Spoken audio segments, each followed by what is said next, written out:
Queridos, eu queria já convidar você a abrir a sua Bíblia. Se você trouxe a sua Bíblia de papel no livro de Tiago. Vamos lá, todos juntos. Vai ser projetado aí na tela. Como vocês sabem, nós usamos a versão NVI. Nós estamos numa série de mensagens, Uma Fé Viva, e essa série de mensagens nós estamos trabalhando e estudando, observando o livro de Tiago, Novo Testamento. Eu não sei quantos... Deixa eu fazer uma pergunta aqui. Quantos têm mais de 10 anos de evangelho? Levanta a mão só para eu saber. Bastante gente, né? Quantos têm menos de 5 anos que conhecem a Cristo? Então, nós temos pessoas aí da década de 80, 90, não tem? E do começo de 2000. E eu não sei quantos de vocês vão lembrar, mas houve um tempo em que a igreja via diabo em tudo.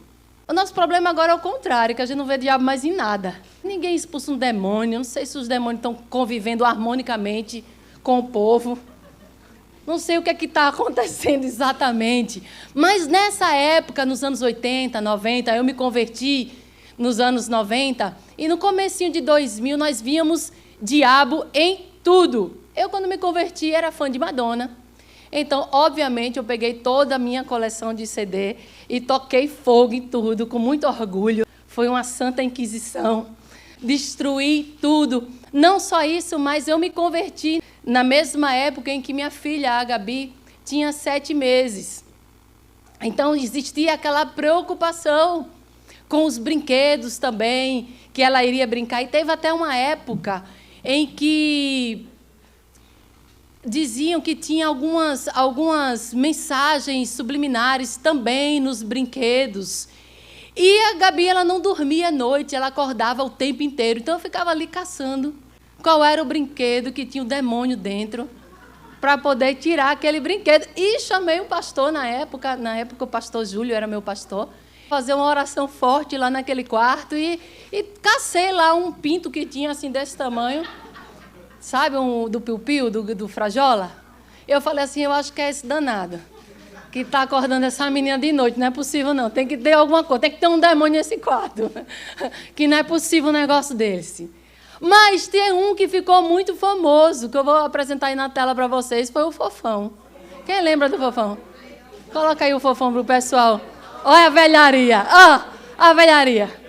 O Fofão. E aí, diziam que dentro do Fofão tinha uma faca.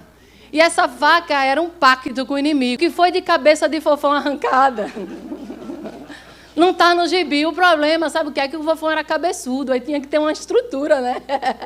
Para segurar a cabeça do Fofão. Isso foi um pouquinho depois já da bateria, né? A resistência da bateria, entrar no louvor da igreja, que a bateria era do diabo. O rock and roll, os ritmos musicais não faziam parte, muitos deles, da vida da igreja, porque também eram do diabo. Futebol! Eu acho que o pessoal que mais sofreu com futebol foi a Assembleia de Deus. Não dava. A Assembleia de Deus, o pessoal não podia jogar futebol, que futebol era do diabo, não é isso? Também os desenhos animados. Eu lembro que o Vinícius tinha um relógio Ben 10. Aquilo ali, até hoje eu desconfio. Para falar a verdade, do Ben 10, do Pokémon. Tinham as músicas que se você girasse ao contrário, tinha uma mensagem lá. Olha, falou, você viu o que ele falou? Aí giravam umas 10 vezes, a pessoa não via nada.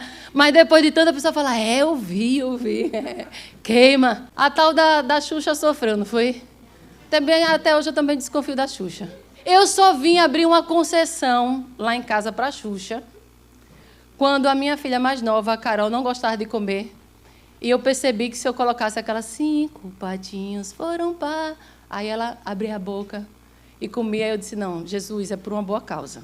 Mas eu acho que o invencível, de certeza, foi a Coca-Cola.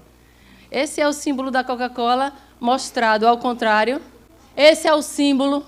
E, obviamente, todo mundo vai perceber que existe aí uma mensagem subliminar. Na próxima imagem está aí óbvio que significa alô, diabo. Todo mundo, com muita boa vontade, consegue perceber isso de forma clara. O pessoal não faz nem questão mais de esconder. Não é verdade? Olha aí, alô, diabo. Essa é imbatível. Quantos são dessa época? Levanta a mão aí, só para...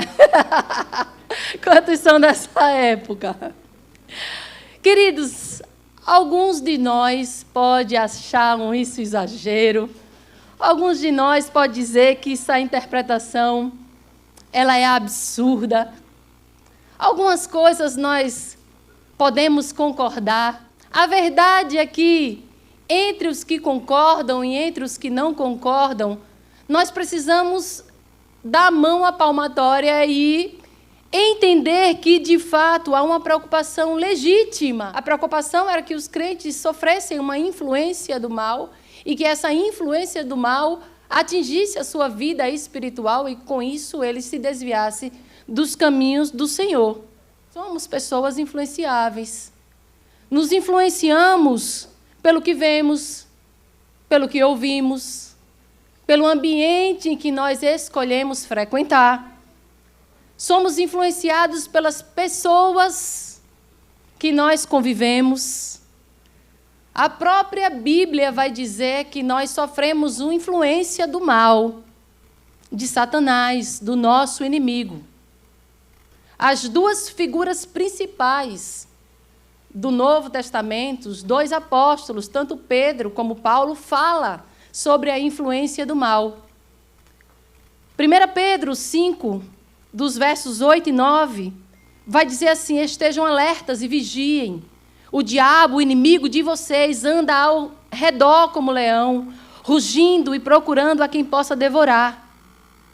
Você imagina você ir para um zoológico, o guia dizer assim para você: olha, você pode olhar todos os animais, mas quando você chegar ali perto daquela área do leão, você tenha cuidado, porque geralmente ele fica solto e ele fica rondando e às vezes ele devora um ou outro.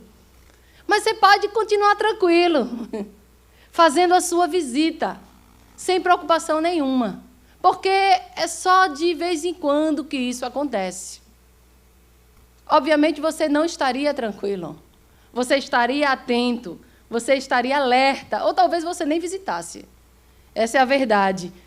Paulo também vai nos falar sobre a influência de Satanás sobre as nossas vidas, em Efésios 6, no verso 11, vai dizer assim: vistam toda a armadura de Deus para poderem ficar firmes contra as ciladas do diabo.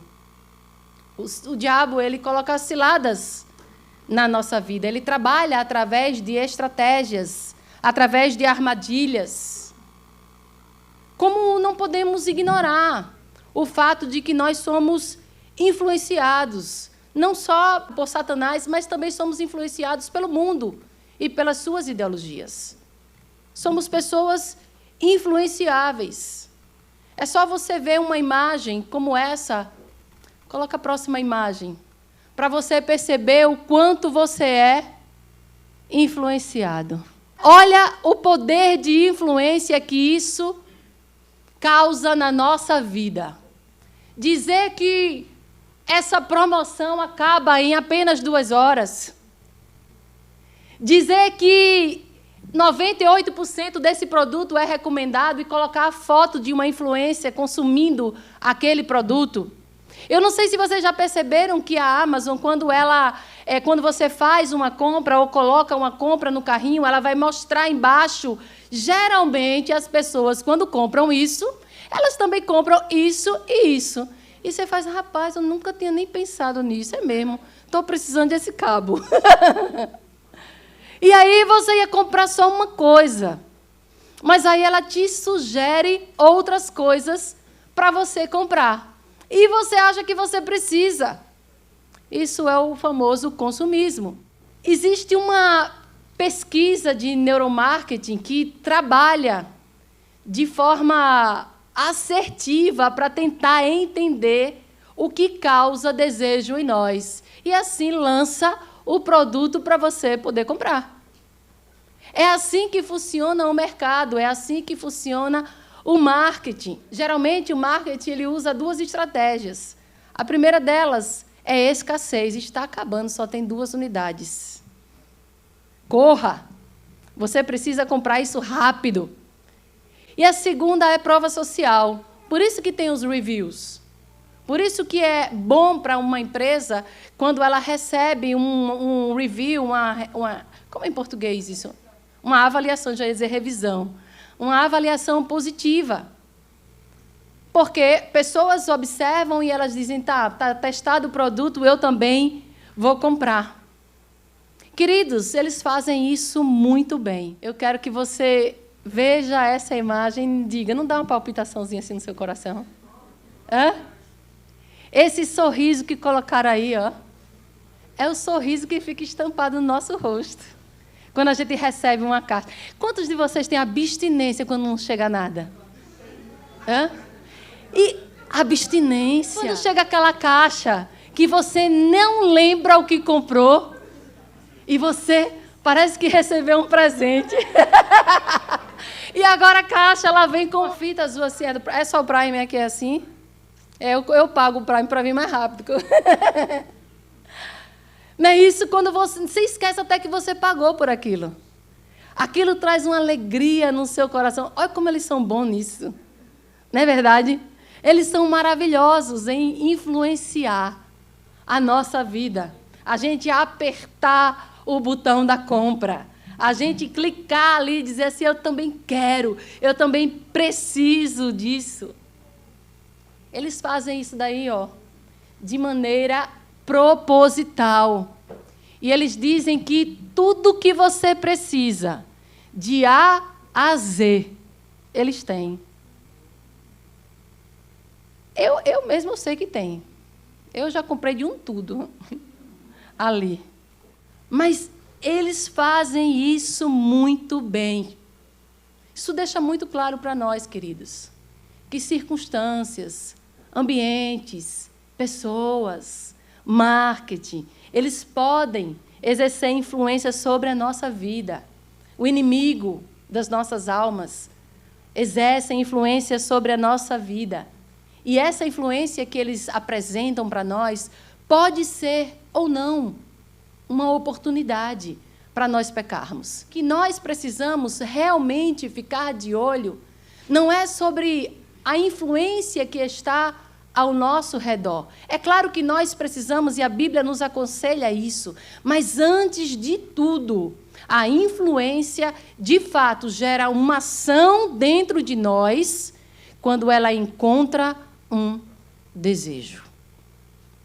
Quando ela encontra um desejo. Não adianta eu te oferecer algo que você não goste.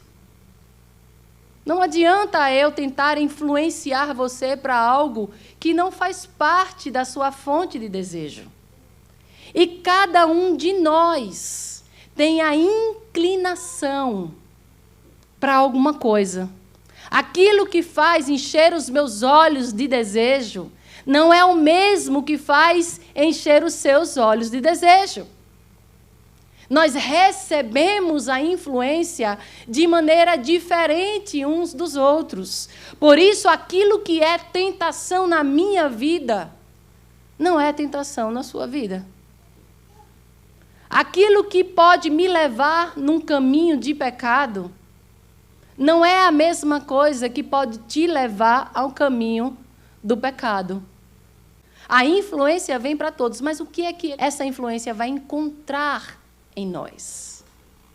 Qual é a nossa fonte de desejo? Gostamos de atribuir a influências externas aquilo que, na verdade, está dentro do nosso próprio coração. Gostamos de atribuir responsabilidade para circunstâncias, para pessoas, para ambientes, para nós podermos culpar e colocar a responsabilidade de nós cedermos à tentação, quando, na verdade, essa responsabilidade ela está em nós. O texto de hoje, escrito por Tiago, capítulo 1, dos versos 13 ao verso 18, vai nos mostrar qual é a fonte verdadeira da tentação. Vai nos mostrar o que é, de fato, que acontece quando nós cedemos à tentação, qual é o processo da tentação. E mais que isso, vai nos indicar qual é a solução para nós vencermos a tentação. Então, eu queria que você acompanhasse a leitura de hoje comigo. A palavra de Deus vai dizer assim: quando alguém for tentado, jamais deverá dizer: estou sendo tentado por Deus, pois Deus não pode ser tentado pelo mal, e a ninguém tenta. Cada um, porém, é tentado pelo seu próprio desejo, sendo por este arrastado e seduzido. Então, esse desejo, tendo sido concebido, dá à luz o pecado. E o pecado, uma vez consumado, gera a morte. Meus amados irmãos, não se enganem. Toda boa dádiva e todo dom perfeito vem do alto e descem do Pai das luzes, que não muda como sombras inconstantes. Por sua decisão, Ele nos gerou pela palavra da verdade, a fim de sermos como os primeiros frutos de tudo o que Ele criou. Vamos orar. Pai, em nome de Jesus, nós te damos graças por mais um dia reunidos na Tua casa, Senhor. Nós podemos ouvir a Sua voz na nossa casa, no nosso quarto, mas quando nós estamos aqui reunidos com a nossa família de fé de maneira intencional, Senhor, é diferente, nós cremos que algo acontece sobrenatural nas nossas vidas, Senhor, porque só o Senhor, só o Espírito Santo de Deus é capaz de nos transformar verdadeiramente. Senhor, em nome de Jesus, nós te pedimos, quebra as nossas certezas, fortalezas de mente, Senhor, equivocadas, meu Deus, que nós fomos construindo ao longo da vida, meu Deus. Em nome de Jesus, quebra e reconstrói, fundamentado na rocha que é a Tua palavra. Nos faz sair desse lugar de maneira transformada. Assim nós oramos e nós cremos. Em nome de Jesus, amém.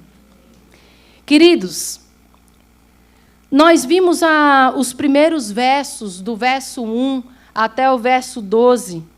Nós vimos Tiago falar sobre provação. Nesse texto que nós acabamos de ler, a palavra-chave é tentação. E muitas vezes essas duas coisas elas se confundem. Elas se confundem, nós confundimos a provação com a tentação. Elas são parecidas, elas são semelhantes, mas elas não são iguais. Elas têm coisas semelhantes, mas a fonte da provação, a fonte da tentação e o objetivo de cada uma delas é completamente diferente. Nós vimos que a provação tem a capacidade e o objetivo de amadurecer a nossa fé, de nos tornar crentes maduros, cristãos maduros. Já a tentação, ela tem a capacidade de nos destruir, de nos levar, como a palavra de Deus diz, à morte. Na prática, a mesma circunstância de provação, ela pode, de alguma forma, nos levar a sermos tentados. Então, o nosso papel hoje é ensinar e olhar juntos para a palavra de Deus e tentar discernir o que é uma prova e o que é uma tentação. Por exemplo, uma crise financeira, ela pode ser uma prova na sua vida, mas ela pode virar uma tentação a você ser desonesto financeiramente. Uma crise no casamento pode produzir em você uma perseverança, uma maturidade de entender que você precisa passar por um processo de restauração, que você precisa perseverar, que você precisa se firmar sua casa na rocha. Mas ela também pode levar a ser tentado a uma infidelidade, a um adultério. A solidão, ela pode aprofundar na sua vida o seu relacionamento com Deus. Tempo em que eu vou me dedicar mais ao Senhor, já que eu não tenho um cônjuge, também pode ser usado como uma tentação para certas propostas se tornarem atraentes, fora da vida de casado. A pergunta que nós devemos fazer é: seria Deus o responsável pelo meu desejo de pecar? Já que Ele me permitiu essa provação, essa circunstância? Será que Deus é o responsável pelo meu desejo de pecar, já que Ele me fez assim? Quantas vezes nós entramos no estado de pecado e nós dizemos: não, mas Deus me fez dessa forma. Deus me fez com determinados desejos. E se Ele me fez assim, é porque o amor dEle me cobre, a graça dEle me cobre nesse meu pecado. Deus pode permitir, sim, a aprovação, usando a aprovação para amadurecer você, mas nunca, jamais, Deus vai seduzir alguém para o mal, porque isso é incompatível com o caráter de Deus. Olha o que o verso 13 diz: quando tentado, ninguém diga, ninguém, estou sendo tentado por Deus, pois Deus não pode ser tentado pelo mal, e Ele mesmo a ninguém tenta, ninguém. Por que o texto vai enfatizar isso? Sabe por quê, queridos? Porque nós temos a mania de transferir a culpa para outras pessoas, e para as circunstâncias, e pelas situações da vida que nós estamos passando. Qual é o problema? Eu faço isso apenas para relaxar. E essa culpa, meus queridos, ela está lá em Gênesis 3. Lá no Éden, no lugar perfeito, no lugar de prazer, no lugar de delícia. Que é isso que significa Jardim do Éden. Gênesis 3 vai nos mostrar como somos habilidosos em construir narrativas para colocar a culpa em outra pessoa. Quando ambos comem do fruto, Adão e Eva, Deus chega ao jardim, não encontra Adão porque eles já estão escondidos. E Deus pergunta: Adão, você comeu do fruto da árvore da qual lhe ordenei que não comesse? Adão, aqui, ó, foi a mulher que tu me desse. Aí Eva faz o quê?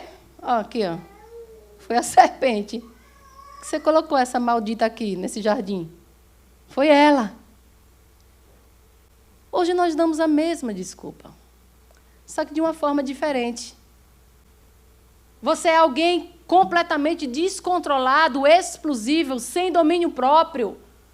Você costuma dizer: não, é porque meu temperamento é colérico, com ascendente em sanguíneo.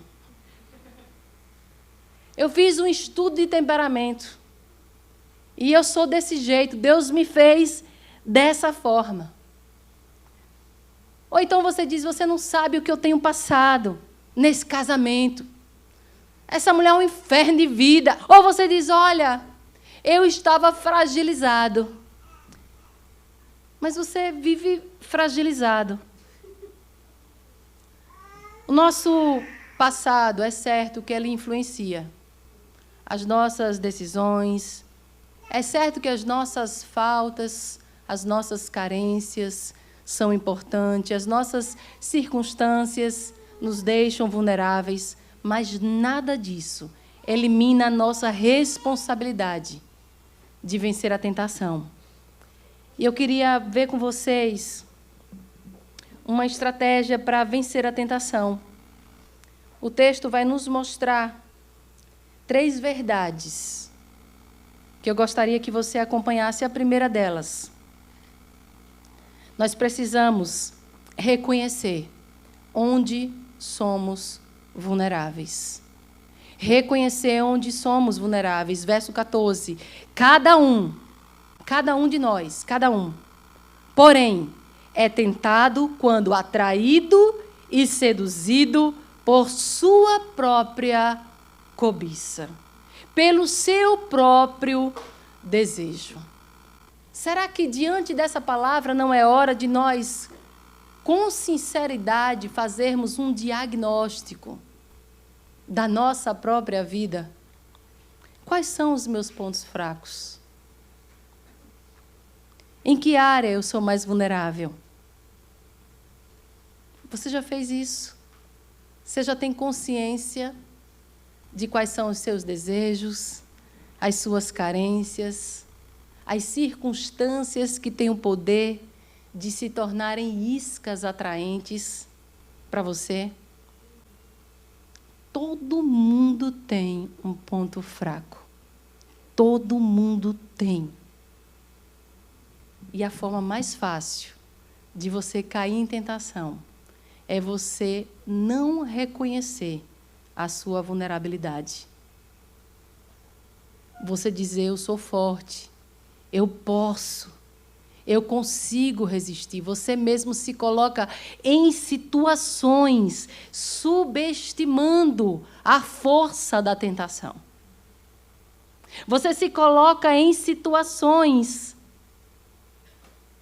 porque você acha que jamais você vai cometer isso. Você vê pessoas ao seu redor fazendo coisas que desagradam a Deus e você diz assim, você viu o que fulana fez? Eu jamais faria isso. Quer que eu diga uma coisa para você? Eu faria. Não subestime a sua capacidade de ser fraco. Não subestime. Saiba que você pode fazer as coisas mais horríveis se você não reconhecer a sua própria fragilidade. Por isso, para você vencer a tentação, a primeira coisa que você precisa fazer é ter uma dose de honestidade. Onde eu sou mais facilmente seduzido? As palavras que aparecem aqui são atraído e seduzido.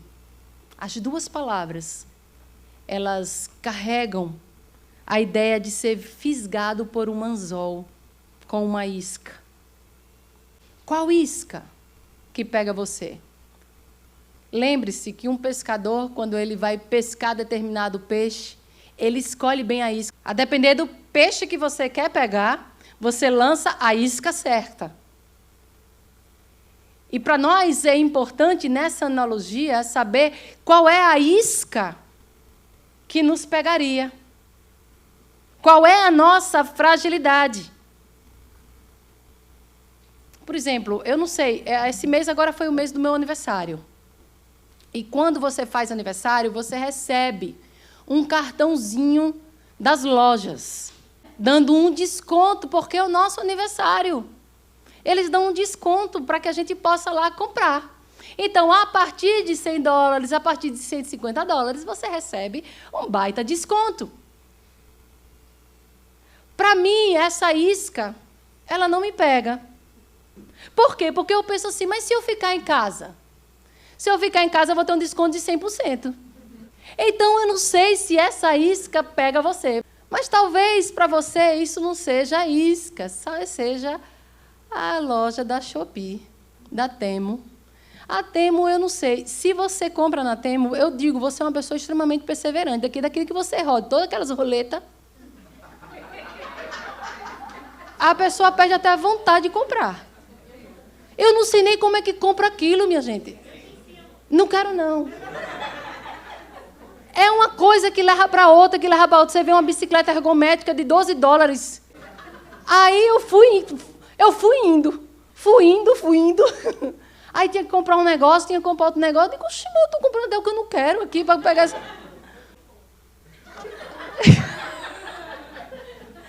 O pessoal não vai conseguir ouvir. Coloca um fone depois na Rafa, para o pessoal da live escutar. É bom você identificar onde está o seu ponto fraco. Muitos desses nossos desejos, eles não são por si só maus. desejo de ser amado, desejo de ser reconhecido, desejo de sentir prazer, desejo de descanso, de pertencimento, desejo de segurança. Só existe um problema quando esses desejos, essa busca de satisfação legítima é encontrada em lugares fora da vontade de Deus, em lugares que são ilegítimos, segundo a vontade de Deus. O desejo de sentir amado, de sentir prazer, é legítimo. Ele só é ilegítimo quando você vai buscar suprir esse desejo de buscar prazer fora do casamento. Porque Deus estabeleceu que assim fosse. O desejo de descanso é um desejo legítimo. Mas quando você descansa tanto que vira uma preguiça, uma letargia, uma apatia, aí já não é mais a vontade de Deus. O desejo de reconhecimento, ele pode se transformar em cobrança, comparação, inveja, vaidade e necessidade de aplauso. Você se conhece o suficiente para saber qual desses desejos, se não bem administrado, arrasta você, seduz você para um lugar fora da vontade de Deus. Então anote isso no seu coração. Primeira verdade do texto. Reconheça que você é vulnerável. Reconheça que você tem, sim, um ponto fraco. A palavra que nos deixa em alerta, em estado de alerta, no verso 15, é perigo. Olha o que o texto vai nos dizer. Depois, quando a cobiça é concebida, quando o desejo é concebido, quando o desejo é acolhido, ele dá luz ao pecado. E o pecado, quando consumado, gera a morte. O texto vai nos mostrar que existe um processo da tentação. Existe um processo. O processo é que a tentação, ela encontra um desejo dentro de nós, esse desejo dá luz ao pecado e o pecado termina com a morte. Perigo, alerta. E sabe qual é o maior engano do pecado? O maior engano do pecado é que ele nos promete prazer. Ele nos promete alegria, felicidade. Mas ele esconde de nós qual é o resultado final de cairmos nessa armadilha. Por isso que a palavra em destaque é perigo. Nós achamos que aquela primeira conversa que nós temos escondida não vai levar a lugar nenhum. Nós achamos que aquele primeiro gole não vai nos levar a nada. Vai ficar por ali, naquela festa, naquela mesa. Nós achamos que aquele estímulo visual não vai dar em nada. Achamos que aquela primeira aposta, quantas pessoas estão extremamente viciadas em jogos de aposta. Isso está sendo um grande problema. Achamos que aquela vantagem financeira não vai dar em nada. Daqui a pouco você está sendo acusado de crime. O primeiro gole pode te levar a uma dependência química. Aquela conversa escondida pode te levar a um adultério, uma destruição da sua família. Aquele estímulo visual pode te levar ao vício da pornografia. Aquela primeira aposta pode te levar a dívidas, à falência. Isso é muito sério. Reconhecer quando estamos em perigo. Reconhecer a nossa vulnerabilidade e reconhecer que a tentação não é simplesmente algo passageiro, ela vai nos levar à morte. Tem uma história no Antigo Testamento, lá em Josué, quando o povo de Deus avança na terra prometida. A primeira cidade que eles encontram é Jericó. Eles vencem aquela batalha e eles vão para conquistar a segunda cidade, Ai. Antes da batalha, o Senhor dá uma instrução que eles vão entrar, eles vão guerrear, mas eles não vão levar nada dos despojos para casa. Todos aqueles bens, ouro, gado, tudo aquilo precisava ficar. Não podia ser levado absolutamente nada.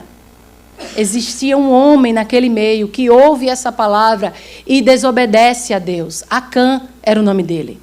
Acã, ele vai dizer com as suas próprias palavras esse processo da tentação. Eu queria mostrar para vocês, Josué, capítulo 7, do verso 21, essas são as palavras de Acã. Quando vi entre os despojos uma bela capa babilônica, 200 moedas de prata e uma barra de ouro que pesava cerca de meio quilo, eu os cobicei e os peguei. Então, escondidos no chão, entrei dentro da minha tenda com a prata por baixo. Olha o que o texto diz. Ele viu, ele desejou, cobiçou. Então ele pegou. E depois que ele pegou, ele escondeu. Não é assim que acontece conosco? Recebemos um estímulo. Ambientes, circunstâncias. Os nossos olhos veem algo que gera em nós um desejo de ter. E se a gente não interrompe o processo nesse momento, aquilo começa a criar uma verdade dentro de nós e se torna uma ação em que o texto vai nos mostrar como dá a luz. Nasce ali um pecado. E o pecado vai gerar a morte. Nesse caso de Acã, de fato foi a morte física. Ele e seus parentes morreram. Queridos, a sabedoria está em interromper esse processo. Tentação encontra em nós um desejo. É nesse momento, é esse o momento em que nós devemos dizer não. Não brinque com a sua fragilidade. Não se ache forte o suficiente, porque você não é. E a pergunta que nós devemos fazer diante da tentação é o que essa conversa tem despertado em mim. O que esse relacionamento tem causado em mim. Será que tem atravessado os limites, a barreira do aceitável por Deus? Essa compra, esse desejo, essa compulsão é uma necessidade que você está tentando suprir, que não tem nada a ver com materialismo. Isso tem a ver com outras carências do seu coração. Onde isso vai terminar? Onde isso vai terminar? Não espere tempo demais. Delete o aplicativo. Bloqueie o acesso. Coloque limites antes que o desejo decida por você. O verso 16 vai dizer assim: não se deixem enganar, meus irmãos. Não se deixem enganar. Pare de dar desculpas. Pare de colocar a culpa nos outros e na circunstância. Reconheça que pode ser a influência maléfica, maligna que for. Se ela bater em você e encontrar resistência, ela não vai prosperar. Terceira verdade. Reconheça a verdadeira fonte de satisfação. Os versos 16 a 18 vai dizer: não se deixem enganar, meus amados irmãos. Toda boa dádiva e todo dom perfeito vem do alto, descendo do Pai das luzes, que não muda, como sombras inconstantes. Ele nos gerou pela palavra da verdade, por sua livre vontade, a fim de sermos os primeiros frutos de tudo que Ele criou. A tentação, queridos, ela é forjada no engano. E onde está o engano? Onde está a mentira? O engano está em acreditar que nós precisamos de algo que Deus proibiu. E se Deus proibiu, é porque Ele não quer que sejamos satisfeitos, Ele não quer que sejamos pessoas felizes, quando, na verdade, a palavra vai nos dizer que Deus, Ele é bom. E Ele nos criou, nos gerou, para que nós tenhamos vida, e vida verdadeira. O texto vai nos mostrar que um desejo, ele vira pecado. E esse pecado, ele nos leva à morte. Dos versos 16 a 18, também existe um processo. Só que um processo contrário. Agora um processo de vida. Deus, que é a fonte de tudo, que é a fonte da nossa alegria e satisfação, através da palavra da verdade, Ele nos gera e nos dá uma nova vida. Desejo desordenado, pecado e morte. Deus, palavra da verdade e nova vida. Queria convidar você a ficar em pé.